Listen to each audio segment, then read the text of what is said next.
பொன்னியின் செல்வன் பாகம் 5 11ஆம் அத்தியாயம். மண்டபம் விழுந்தது.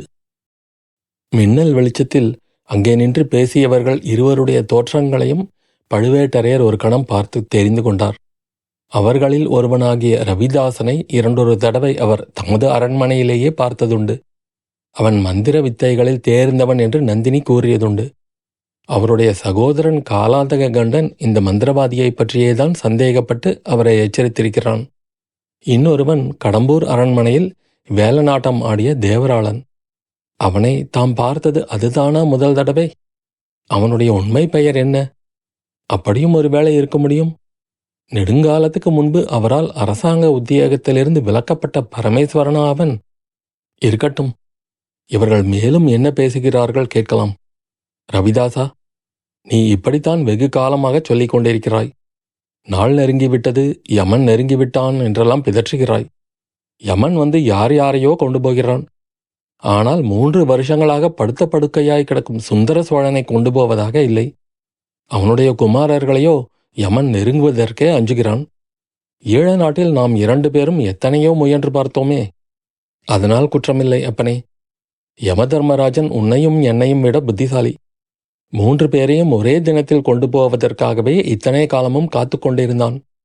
அந்த தினம் நாளைக்கு வரப்போகிறது. நல்ல வேளையாக நீயும் இங்கே வந்து சேர்ந்தாய். சரியான யமதூதன் நீ. ஏன் இப்படி நடுங்குகிறாய்? கொள்ளிட வெள்ளத்தில் அகப்பட்டு கொண்டாயா? படகு கொண்டு வந்து வைத்திருக்கிறாயல்லவா? வைத்திருக்கிறேன். ஆனால் படகை வெள்ளமும் காற்றும் அடித்து கொண்டு போகாமல் காப்பாற்றுவது பெரும் பாடாய் போய்விட்டது. உன்னை இத்தனை நேரம் எங்கெல்லாம் தேடுவது? ரவிதாசா, ஏன் என் உடம்பு நடுங்குகிறது என்று கேட்டாயல்லவா? சற்று முன்னால் யமதர்மராஜனை நான் நேருக்கு நேர் பார்த்தேன். இல்லை, யமனுக்கு அண்ணனை பார்த்தேன்.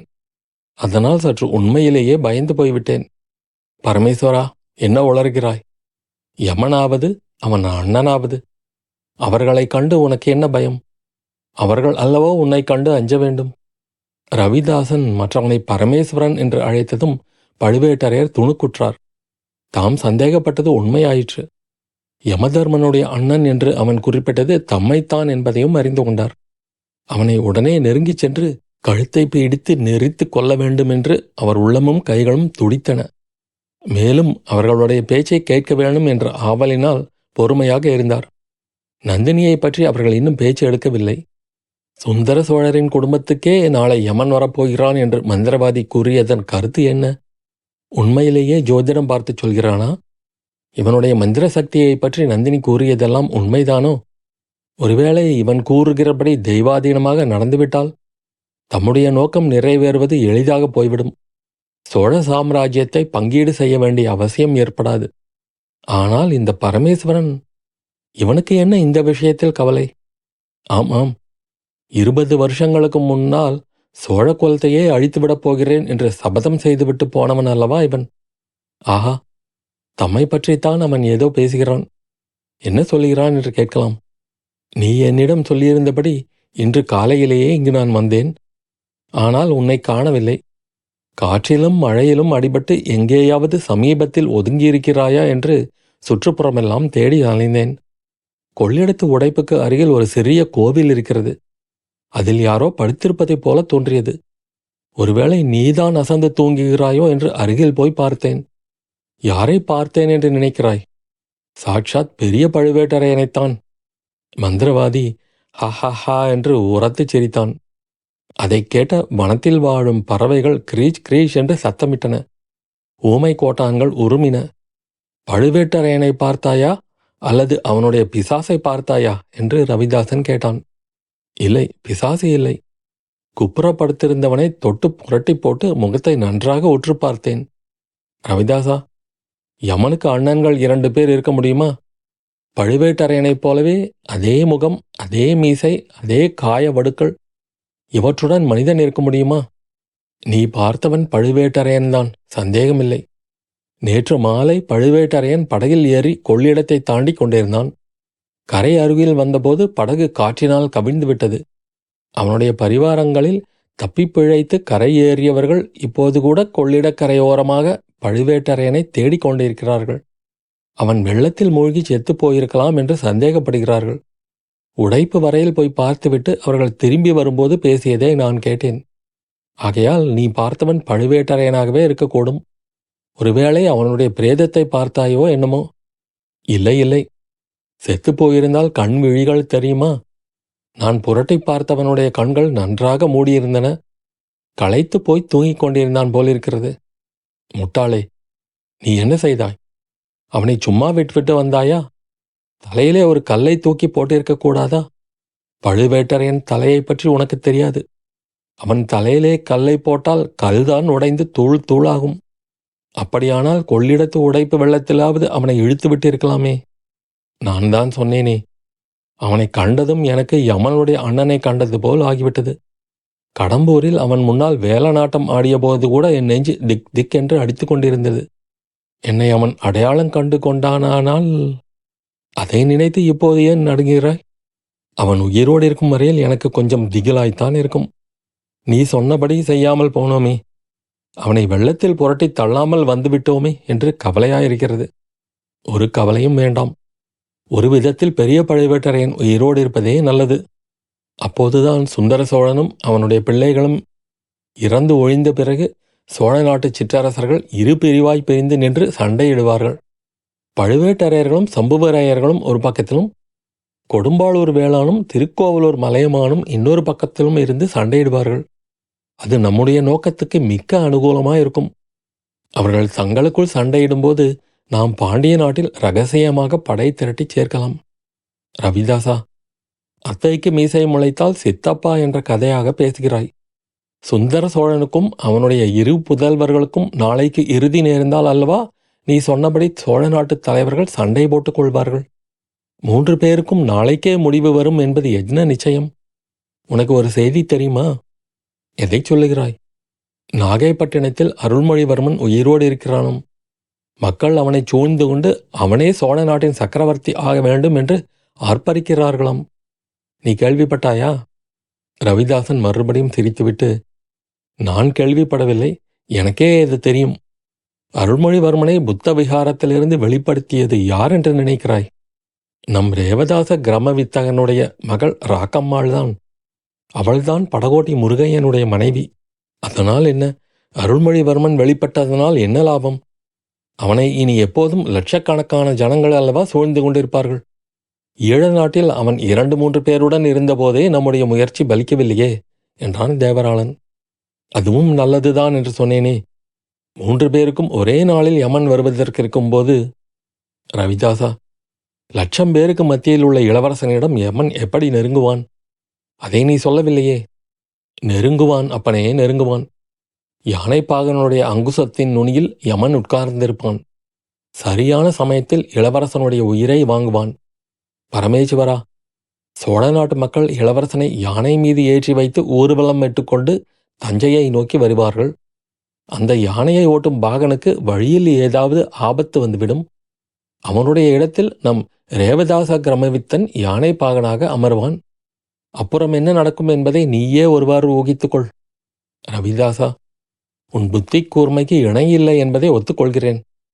கிரமவித்தன் எடுத்த காரியத்தை முடிப்பான் என்று நாம் நம்பியிருக்கலாம். சுந்தர சோழன் விஷயம் என்ன? அவனுக்கு என்ன ஏற்பாடு செய்திருக்கிறாய் என்றான் தேவராளன். பழுவேட்டரையனுடைய கருவூல நிலவரையில் சோமன் சாம்பவனை விட்டுவிட்டு வந்திருக்கிறேன். கையில் வேலாயுதத்துடன் விட்டு வந்திருக்கிறேன். அங்கே இருந்து சுந்தர சோழன் அரண்மனைக்கு சுரங்கப்பாதை போகிறது. சுந்தர சோழன் படுத்திருக்கும் இடத்தையே சோமன் சாம்பவனுக்கு சுட்டிக்காட்டியிருக்கிறேன். 2 கண்ணும் தெரியாத குருடன் கூட நான் குறிப்பிட்ட இடத்தில் நின்று வேலை எறிந்து சுந்தர சோழனை கொன்றுவிடலாம். சோமன் சாம்பவனை அவசரப்படாதே, நாளை வரையில் பொறுத்து கொண்டிரு என்று எச்சரித்துவிட்டு வந்திருக்கிறேன். அது எதற்காக? சமயம் நேரும்போது காரியத்தை முடிப்பதல்லவா நல்லது. முட்டாள், சுந்தர சோழன் முன்னதாக கொலை உண்டால் அந்த செய்தி கேட்டதும் அவன் குமாரர்கள் ஜாக்கிரதையாகி விடமாட்டார்களா? அந்த நோயாளி கிழவன் இறந்துதான் என்ன உபயோகம்? அது இருக்கட்டும், நீ என்ன செய்தி கொண்டு வந்திருக்கிறாய்? கடம்பூர் மாளிகையில் எல்லோரும் எப்படி இருக்கிறார்கள்? அங்கே நாளை இரவு நடக்கப் போகிற காரியம் அல்லவா எல்லாவற்றையும் விட முக்கியமானது. கடம்பூரில் எல்லாம் கோலாகலமாகத்தான் இருந்து வருகிறது. கல்யாண பேச்சும் காதல் நாடகங்களுமாய் இருக்கின்றன. நீ என்னமோ அந்த பழுவூர் ராணியை நம்பியிருப்பது எனக்கு பிடிக்கவே இல்லை. பழுவூர் ராணியா அவள்? பாண்டிமாதேவி என்று சொல். வீரபாண்டியர் இறப்பதற்கு 2 நாளைக்கு முன்னால் அவளை தம் பட்ட மகிழ்ச்சியாக்கி கொண்டதை மறந்துவிட்டாயா? வீரபாண்டியர் மரணத்துக்கு பழிக்கு பழி வாங்க அவள் சபதம் செய்திருப்பதை மறந்துவிட்டாயா? 1 வாரத்துக்கு முன்னால் இதே இடத்தில் அவள் பாண்டிய குமாரன் கையிலிருந்து பாண்டிய குலத்து வீரவாளை பெற்றுக்கொள்ளவில்லையா? ஆமாம் ஆமாம். ஆனால் நேற்று மாலை உன் பாண்டிமாதேவி வீரநாராயண ஏரியில் உல்லாசப் படகு யாத்திரை செய்துவிட்டு திரும்பி வந்ததை நீ பார்த்திருக்க வேண்டும். உல்லாசமாயிராமல் பின் எப்படி இருக்க வேண்டும் என்கிறாய்? மனத்தில் உள்ளதை மறைத்து வைக்கும் வித்தையை நந்தினியைப் போல் கற்றிருப்பவர் யாரும் கிடையாது. இல்லாவிட்டால் பழுவேட்டரையரின் அரண்மனையில் 3 வருஷம் காலம் தள்ள முடியுமா? அங்கே இருந்தபடி நம்முடைய காரியங்களுக்கு இவ்வளவு உதவிதான் செய்திருக்க முடியுமா? ஆமாம், பழுவேட்டரையனை நீ சற்று முன் கொள்ளிடக்கரை துர்க்கை அம்மன் கோவிலில் பார்த்ததாக கூறினாயே, அவனை ஏற்றி வந்த படகு கவிழ்ந்ததை பற்றி நானும் கேள்விப்பட்டேன். பழுவேட்டரையன் எப்போது, ஏன் கடம்பூரிலிருந்து புறப்பட்டான்? ஏன் என்று எனக்கு தெரியாது. மதுராந்தகத்தேவனை கடம்பூருக்கு அழைத்து வர புறப்பட்டதாகச் சொன்னார்கள். நேற்று காலை பழுவேட்டரையன் கிளம்பினான். அவன் சென்ற பிறகு இளவரசர்கள் வேட்டையாடச் சென்றார்கள். இளவரசிமார்கள் வீரநாராயண ஏரிக்கு ஜலக்கிரீடை செய்யச் சென்றார்கள். இளவரசர்களும் இளவரசரிகளும் திரும்பி வந்த குதூகலமான காட்சியை நீ பார்த்திருந்தாயானால் இவ்வளவு நம்பிக்கையோடு பேச மாட்டாய். அதை பற்றி நீ கொஞ்சமும் கவலைப்பட வேண்டாம். பழுவேட்டரையனை தஞ்சைக்கு அனுப்பி வைத்ததிலிருந்தே பாண்டிமாதேவியின் மனதை அறிந்து கொள்ளலாமே. பெண்களின் மனதை யாரால் அறிய முடியும்? அந்த கிழவனை ஊருக்கு அனுப்பியது பழிவாங்கும் நோக்கத்துக்காகவும் இருக்கலாம், காதல் நாடகம் நடத்துவதற்காகவும் இருக்கலாம். என்ன உளறுகிறாய்? பரமேஸ்வரா, நந்தினி அந்த பழைய கதையை அடியோடு மறந்துவிட்டாள். கரிகாலனை அவள் இப்போது விஷம் போல துவேஷிக்கிறாள். கரிகாலனை பற்றி நான் சொல்லவில்லை, அவனுடைய தூதன் வந்தியத்தேவனை பற்றி சொல்லுகிறேன். 2-3 தடவை நந்தினி அவனை தப்பிச் செல்லும்படி விட்டதை நீ மறந்துவிட்டாயா?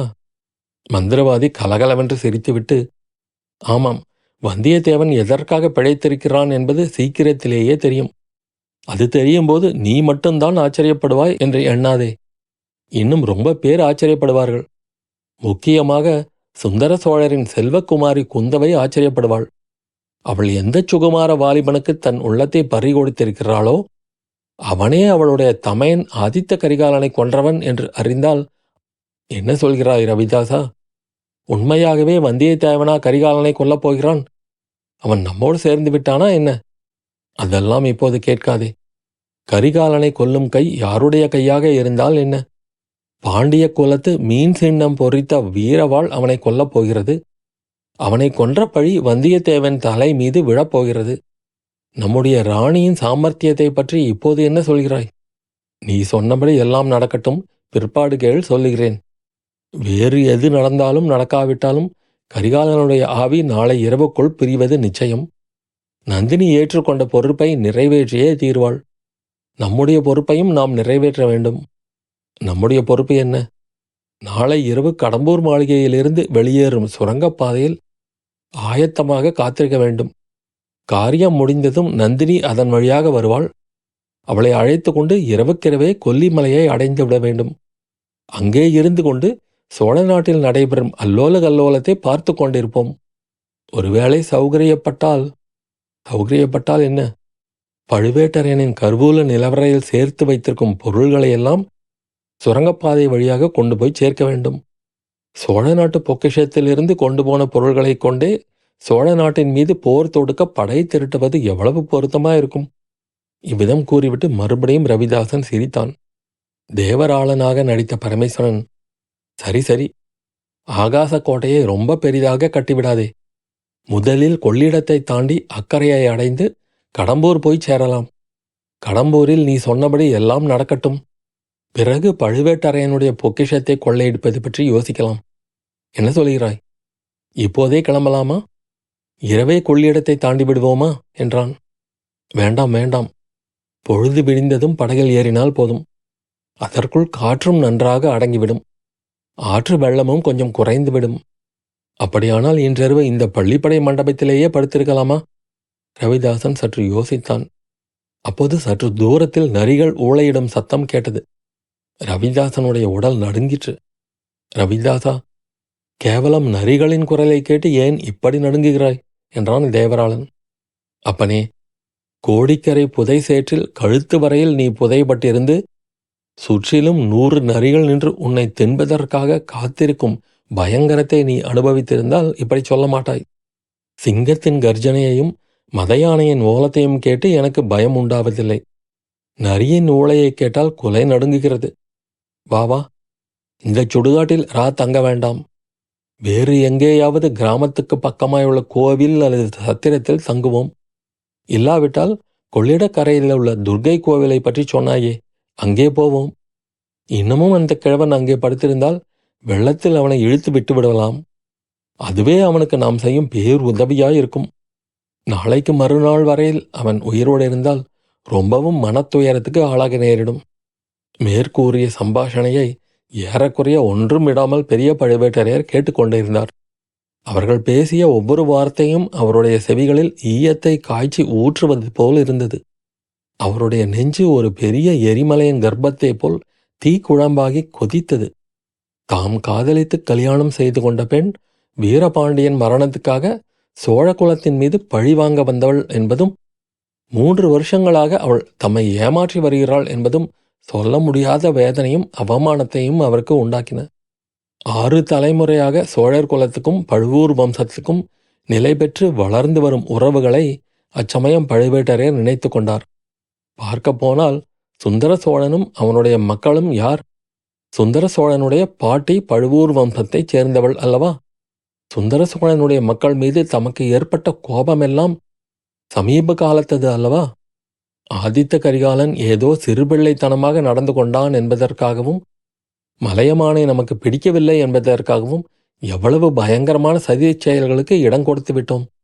சோழர் குலத்தின் தீரா பகைவர்களான பாண்டிய நாட்டு சதிகாரர்கள் நம்முடைய அரண்மனையில் இருந்து கொண்டு நம்முடைய நிலவரை பொக்கிஷத்திலிருந்து திருடிப்போன பொருளை கொண்டு சோழ குலத்துக்கு விரோதமாக சதிகாரச் செயல்களை செய்ய அல்லவா இடம் கொடுத்து விட்டோம். ஆஹா, இந்த சண்டாளர்கள் சொன்னபடி நாளை இரவுக்குள் 3 இடங்களில் 3 பயங்கரமான கொலைகள் நடக்கப் போகின்றனவா? நம்முடைய உடலில் மூச்சு இருக்கும் வரையில் முயன்று அவற்றை தடுத்தே ஆக வேண்டும். இன்னும் 60 நாழிகை நேரம் இருக்கிறது. அதற்குள் எவ்வளவோ காரியங்கள் செய்துவிடலாம். இரவுக்கிரவே குடந்தையை சென்று தஞ்சைக்கும் நாகைப்பட்டினத்துக்கும் செய்தி அனுப்பிவிட்டு கடம்பூருக்கு கிளம்ப வேண்டும். இந்த பாதகர்கள் அங்கே போய் சேர்வதற்குள் நாம் போய்விட வேண்டும். இவர்களை கடம்பூருக்கு வரும்படி விடுவதா? இந்த இடத்திலேயே இவர்களை கொன்று போட்டுவிட்டு போய்விடுவது நல்லதல்லவா? நம்மிடம் ஆயுதம் ஒன்றும் இல்லை. இல்லாவிட்டால் என்ன? வஜ்ராயுதத்தை நிகர்த்த நம் கைகள் இருக்கும்போது வேறு ஆயுதம் இதற்கு. ஆனால் இவர்கள் ஒருவேளை சிறிய கத்திகளை இடையில் செருகி வைத்திருக்க கூடும். அவற்றை எடுப்பதற்கே இடம் கொடுக்காமல் 2 பேருடைய கழுத்தையும் இறுக்கி பிடித்து நெரித்து கொன்றுவிட வேண்டும். ஆனால் அவ்வாறு இவர்களுடன் இந்த இடத்தில் சண்டை பிடிப்பது உசிதமா? இவர்களிடம் தெரிந்து கொள்ள வேண்டிய விஷயங்களை தெரிந்து கொண்டாகிவிட்டது. நாம் வழிபடும் குலதெய்வமாகிய துர்கா பரமேஸ்வரியே படகு கவிழி செய்து இந்த பயங்கர ரகசியங்களை தெரிந்து கொள்ளும்படி செய்திருக்கிறாள். சக்கரவர்த்திக்கும் அவருடைய குமாரர்களுக்கும் விபத்து நேரிடாமல் பாதுகாப்பதல்லவா நம்முடைய முக்கியமான கடமை. அதிலும் கடம்பூரில் கரிகாலனுக்கு எதுவும் நேராமல் தடுப்பது மிக மிக முக்கியமானது.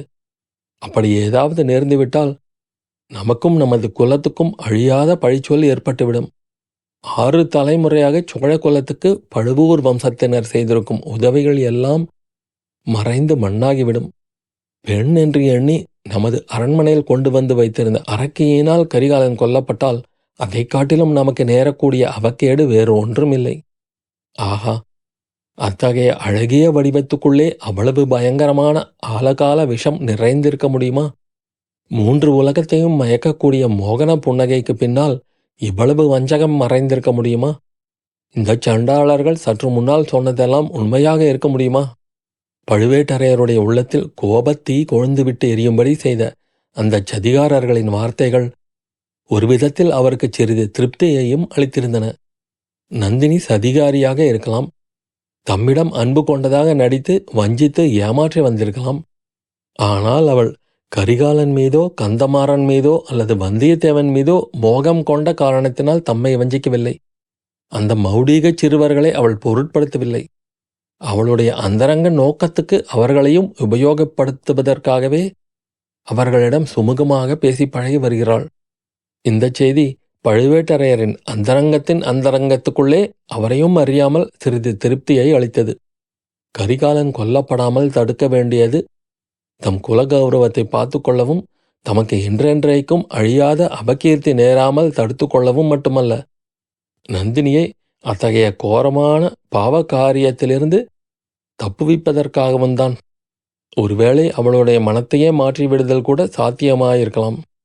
இந்த சண்டாள சதிகாரர்களிடம் அகப்பட்டு கொண்டிருப்பதால் அவள் வேறு வழியின்றி இவர்களுக்கு உடந்தையாயிருக்கலாம் அல்லவா? இவர்களை இங்கேயே கொன்று ஒழித்துவிட்டால் நந்தினிக்கு விடுதலை கிடைக்கலாம் அல்லவா? இவ்வாறு எண்ணி அந்த வீரக்கிழவர் தம்மை அறியாமல் தொண்டையை கனைத்து கொண்டார். சிம்ம கர்ஜனை போன்ற அந்த சத்தம் சதிகாரர்கள் இருவரையும் திடுக்கிடச் செய்தது. யார் அங்கே என்றான் தேவராளனாகிய பரமேஸ்வரன். அதற்கு மேல் தாம் மறைந்திருப்பது சாத்தியமில்லை, உசிதமும் ஆகாது என்று கருதி பெரிய பழுவேட்டரையர் வெளிப்பட்டு வந்தார். மழைக்கால இருட்டில் திடீரென்று தோன்றிய அந்த நெடிய பெரிய உருவத்தைக் கண்டு சதிகாரர்கள் இருவரும் திகைத்து நின்றபோது, நான் தான் யமனுக்கு அண்ணன் என்று கூறிவிட்டு பழுவேட்டரையர் சிரித்தார். அந்த கம்பீரமான சிரிப்பின் ஒலி அவ்வனப்பிரதேசம் முழுவதையும் நடுநடுங்கச் செய்தது. வந்தவர் பழுவேட்டரையர் என்று அறிந்ததும் ரவிதாசன், தேவராளன் இருவரும் தப்பி ஓட பார்த்தார்கள். ஆனால் பழுவேட்டரையர் அதற்கு இடம் கொடுக்கவில்லை. தம் நீண்ட கரங்கள் இரண்டையும் நீட்டி இருவரையும் பிடித்து நிறுத்தினார். அவருடைய வலது கை ரவிதாசனுடைய ஒரு புஜத்தை பற்றியது. வஜ்ராயுதத்தைக் காட்டிலும் வலிமை பொருந்திய அந்த கரங்களின் பிடிகள் அவ்விருவரையும் திக்குமுக்காடச் செய்தன. எவ்வளவுதான் கையில் வலிவு இருந்தாலும் இருவரையும் ஏக காலத்தில் சமாளிக்க முடியாது என்று எண்ணி பழுவேட்டரையர் தேவராளனை தலைகுப்புற விழும்படி கீழே தள்ளினார்.